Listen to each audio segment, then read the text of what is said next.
কবর। আজ আমি আপনাদের মাঝে একটি ভয়ানক ঘটনা নিয়ে এসেছি। আপনারা আত্মহত্যার শেষ ফলের কিছু কাহিনী শুনে হয়তো আত্মহত্যা থেকে বিরত থাকবেন, আমি আশাবাদী। ঘটনা সবাই শুনে কেউ সত্য, আবার কেউ বা কাল্পনিক ভাববে। আজ আমি যে ঘটনা বলবো তা হচ্ছে এক সত্য ঘটনা। সাইফুল নামের একজন বড় ভাই থেকে শোনা। সে একটি মেয়েকে ভালোবাসত। মেয়েটির নাম সোনিয়া। ঘটনাটি চিটাগং ঘটে, চকবাজার এলাকা।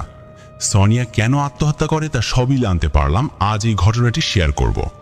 লোকের মুখে শুনতাম চট্টগ্রামে একটি কবরস্থান নাকি খুব হন্টেড। সোনিয়ার বিয়ে অন্যদিকে ঠিক হওয়ার কারণে নাকি সে এই বিয়েতে অমত প্রকাশ করে, কিন্তু পিতামাতা বাধ্য করায় সে এই বিয়েতে কদম বাড়ায়। যদিও সাইফুলের সাথে তার প্রেম। বড় ভাবনার বিষয়, সাইফুল তাকে ফোন আলাপে বলল, আমি তোমাকে ছাড়া বাঁচতে পারবো না, অথচ তুমি আমাকে ছেড়ে আজ অন্যের ঘরে পা বাড়ালে। সোনিয়া নাকি তাকে বলল, দেখ, আমি যদি তোমাকে না পাই তাহলে পৃথিবীর কেউই তোমার জায়গা দখল করতে পারবে না আমাকে বিয়ে করে। দেখ, আমার বিয়ে ঠিক হয়েছে, কিন্তু যার সাথে বিয়ে ঠিক হয়েছে তার ঘরে হয়তো আমার যাওয়া হবে না। সাইফুল এই কথা শুনে অবাক। তোমার বিয়ে সম্পূর্ণ ঠিক হয়ে গেল, কিন্তু তার ঘরে যাবা না মানে কি? সোনিয়া সাইফুলকে বলল, আচ্ছা, তুমি কি আমাকে নিয়ে পালিয়ে যেতে পারবে?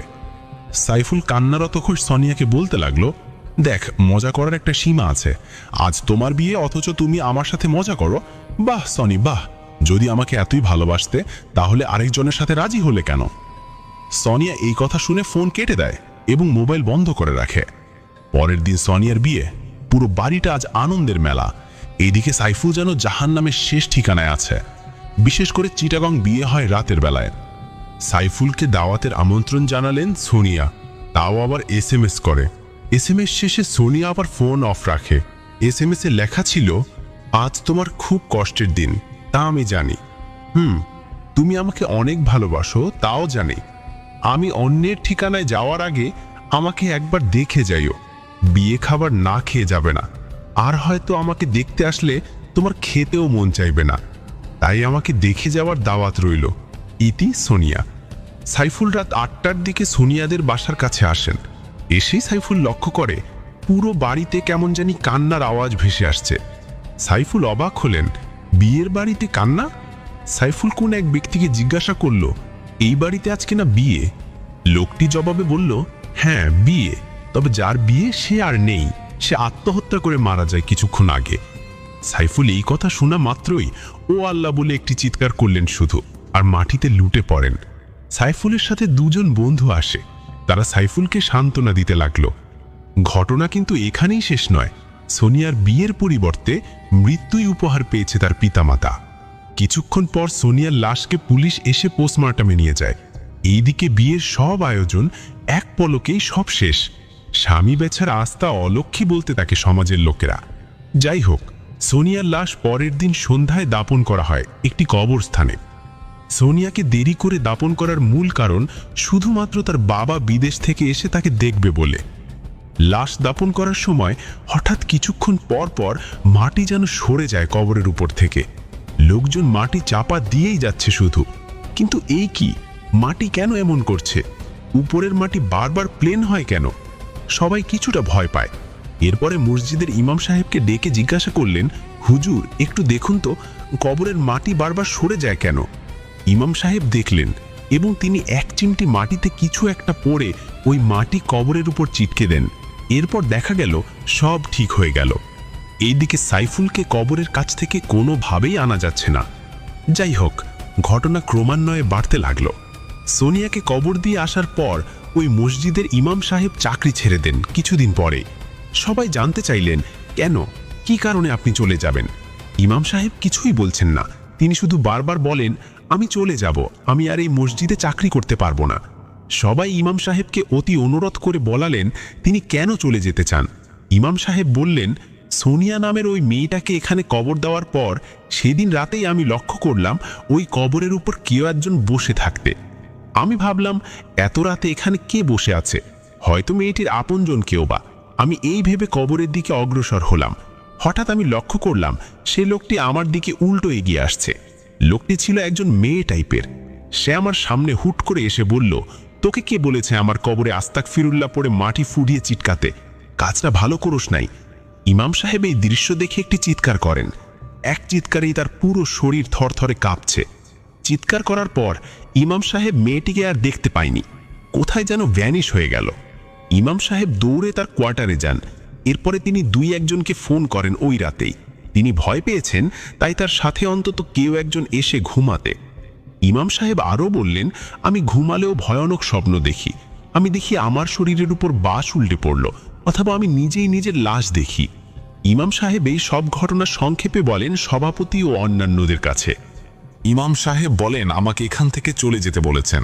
এক ভয়ানক স্বপ্নে সে মেয়েটি। ইমাম সাহেব চলে গেলেন ভয়ে। এইদিকে পুরো এলাকা খবরটি জানতে শুরু করলো। কিছুদিন যাওয়ার পর আবারও সোনিয়ার কবর থেকে মাটি সরে যেতে লাগলো। মাটি সরতে সরতে এবার বাঁশের অংশ দেখা যাচ্ছে, কিন্তু কেউই ভয় কবরের কাছে যায়নি। এইদিকে সোনিয়ার মা বাবা হঠাৎ তাদের বাসভবন থেকে চলে যান। তারা অন্য একটি বাড়িতে ভাড়া ওঠেন। বাড়ির কিছু ভাড়াটিরা বলেছেন বিভিন্ন লোকদের কাছে হয়তো সোনিয়ার মৃত্যুকে কেন্দ্র করে বা সোনিয়ার শোকে তার এখান থেকে বাসভবন ত্যাগ করেন। বাকিটা আল্লাহ জানে। এইদিকে সাইফুলের পৃথিবীটা পুরোই অন্ধকারের মতো লাগছে, কিন্তু সাইফুল সোনিয়ার মতো আত্মহত্যা করেনি। ছেলেটা বেশ শক্ত এই বিষয়ে। যাই হোক, সোনিয়ার কবরে মাটি সরেই যাচ্ছে দিনের পর দিন। কেউ ভয়ে ওইদিকে পা বাড়াচ্ছে না। তার বাবা ভাই ওরাও ভয় পায়, কিন্তু সাইফুল সোনিয়ার কবরের এই দৃশ্যকে মেনে নিতে না পারায় সে সোনিয়ার কবরে মাটি তুলে দেয়। সবচাইতে অবাক হলেন এলাকার লোকজন। আরে এ কি ব্যাপার? সাইফুল মাটি দেওয়ার পরপরই কবরটা যেন নতুন রূপ ধারণ করলো। কবরের মাটিও আর সরে যাচ্ছে না। এরপরে কবর ঠিকঠাক। বাহ! সাইফুল তার বন্ধুদের বলল, যেদিন সোনিয়ার কবরে মাটি তুলে দিই ঠিক সেদিন রাতে আমি স্বপ্ন দেখি। সোনিয়া আমার স্বপ্নে আসে আর বলে, আজ আমি অনেক আনন্দিত, আমার কবরের আশা পূরণ হয়েছে। সাইফুল, তুমি ভালো থেকো। তুমি তোমার জীবনকে সুন্দরভাবে সাজাও, নামাজ পড়ো, আত্মহত্যা কখনো করো না। আত্মহত্যার জীবন অনেক কষ্টের, অনেক কষ্টের। এটাই ছিল তার স্বপ্ন। এরপরে তার ঘুম ভেঙে যায় এবং সে কান্নায় ভেঙে পড়েন। বন্ধুগণ, আত্মহত্যা করলে জাহান্নামে যেতে হয়, পবিত্র কোরআনে বলা হয়েছে। আর এই ছাড়াও একজন মৃত ব্যক্তি সে নিজেই স্বপ্নে যোগে বলেছেন আত্মহত্যা অনেক কষ্টের, অনেক কষ্টের। আমার মতে আত্মহত্যায় কি সব সমাধান? উত্তর হচ্ছে না, কারণ আপনার আত্মহত্যার ফলে ভেঙে যায় অন্যের জীবন, নষ্ট হয় আপনার পরকালের জীবন। এটাই ছিল আমার ঘটনা। ঘটনাটা অনেক লম্বা, আমি সংক্ষেপে লিখেছি। কেমন হলো জানি না, ভুল ত্রুটি হলে ক্ষমা দৃষ্টিতে দেখবেন। সবাই ভালো থাকবেন, সুস্থ থাকবেন এবং আমাদের সঙ্গে থাকবেন। তো চলুন চলে যাই পরবর্তী ঘটনায়। রহস্য যখন কবরস্থানে।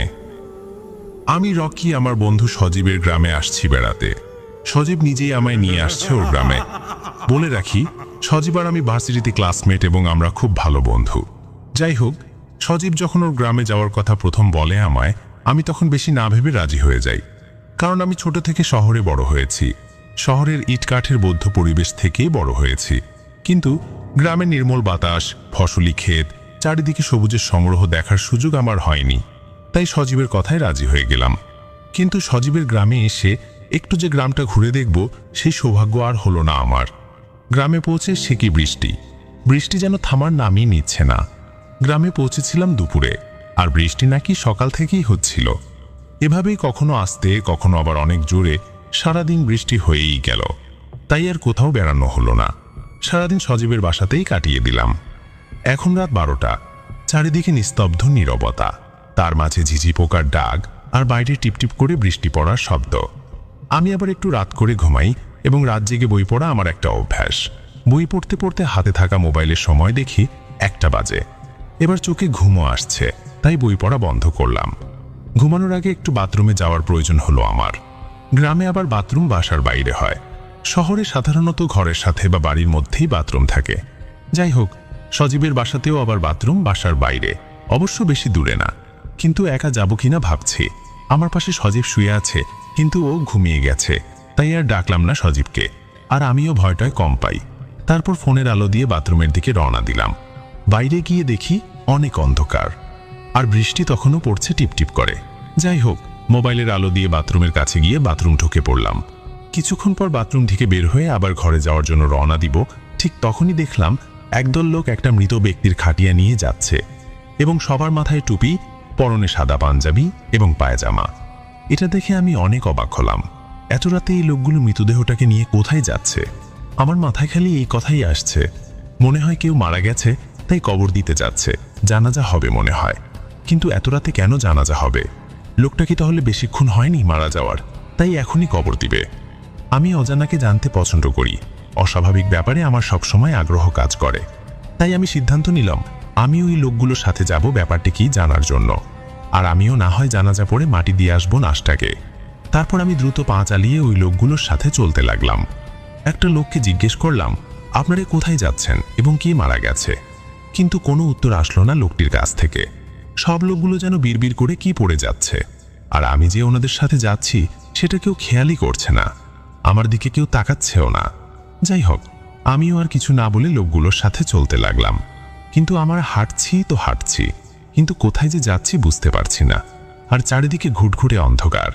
কিন্তু আমার অবশ্য ভয় করছে না, আমি খুব আগ্রহী যে কি করে লোকগুলো সেটা দেখার জন্য। তারপর আমবাগান, ফসলি ক্ষেত, লিচু বাগান পার হয়ে আমরা একটা মস্ত বড় বটগাছের কাছে গিয়ে পৌঁছালাম। আমার কাছে মোবাইলের আলো ছিল, তাই দিয়ে যেটুকু দেখা যায় আর কি। তো বটগাছের কাছে এসে লোকগুলো থেমে গেল। আমি এবার মোবাইলের আলোতে দেখলাম এখানে আরো কবর আছে, তাহলে মনে হয় এখানেই কবরস্থান। তারপর দেখলাম মৃত ব্যক্তিটিকে কবর দেওয়ার জন্য আগে থেকেই একটা কবর খুঁড়ে রাখা হয়েছে। যাই হোক, এরপর সবাই লাশটাকে সামনে রেখে জানাজার জন্য দাঁড়িয়ে গেল।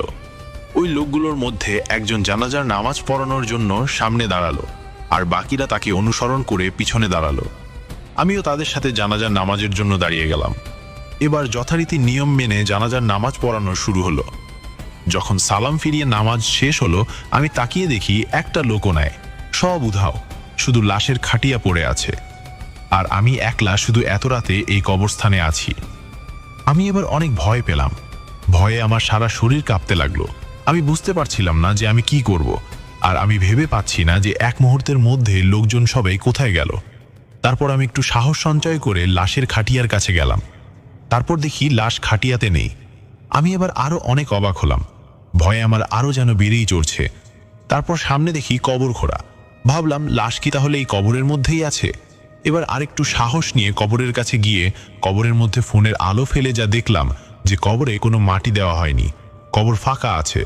তারপর কবরের ভিতরে যা দেখলাম তাতে আমার সারা শরীরে লোম দাঁড়িয়ে গেল। আমি প্রচণ্ড ভয় পেলাম।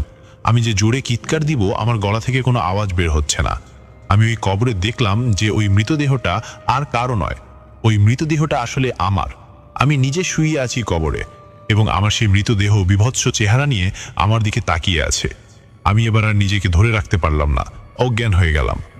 পরের দিন সকালে আমি নিজেকে আবিষ্কার করলাম সজীবের বাসায়, আমার ঘরে। আমি তাকিয়ে দেখি আমার চারপাশে অনেক মানুষ ভিড় করে আছে। সজীব, ওর বাবা মা সহ আরো অনেক মানুষ, এবং একটা হুজুরও আমার পাশে বসে আছে। এবার সজীব আমায় বলল, কিরে, তুই এই কবরস্থানে কিভাবে গেলি? ওখানে তো দিনের বেলাতেই মানুষে যেতে ভয় পায়, আর তুই অত রাতে ওখানে গেছিস? ভোর রাতে নামাজ পড়ার জন্য উঠছি, দেখি তুই নাই। তারপর বাড়ির সবাই মিলে তোকে অনেক খুঁজলাম। পরে সকালের দিকে আমার এখানকার একটা কৃষক তার জমিতে যায়। তার জমি ছিল ওই কবরস্থানের কাছে, তাই তোকে ওই কৃষক কবরস্থানের মাঝখানে পড়ে থাকতে দেখে। তারপর সে গ্রামের সবাইকে বলে, এরপর সারা গ্রাম জানাজানি হয়ে যায়। আমরাও জেনে যাই। তারপর তোকে আমরা কবরস্থান থেকে বাসায় নিয়ে আসি। তুই শহর থেকে আসছিস, তুই একা কেন ওই জায়গায় গেছিস? আর তুই চিনলি কি করে ওই কবরস্থান? আমি তো বাথরুমে গেছিলাম, তুই ঘুমাইছিলি তাই ডাকিনি। সজীব, এটা ঠিক করিসনি তুই রকি। তুই বাথরুমে যাবি তাও আমায় ডাকার দরকার ছিল। এটা গ্রাম্য এলাকা, কখন যে কি বিপদ হয়ে যায়। আর তোর যদি খারাপ কিছু হয়ে যেত তাহলে আমি তোর বাবা মাকে কি জবাব দিতাম? আমি দুঃখিত সজীব, আমি আর এমন করব না। এবার হুজুর আমায় বললেন, তুমি তো বাথরুমে গেছিলে, তাইলে কবরস্থানের মাঝে পড়েছিলে কেন? সজীব, হ্যাঁ, এটা তো আমারও প্রশ্ন। তুই বাথরুমে গেছিলি, তাহলে বাথরুম থেকে কবরস্থানে কিভাবে পৌঁছালি? হুজুরকে সব খুলে বল, আমরা সবাই শুনতে চাই। তারপর আমি হুজুরকে সব খুলে বললাম।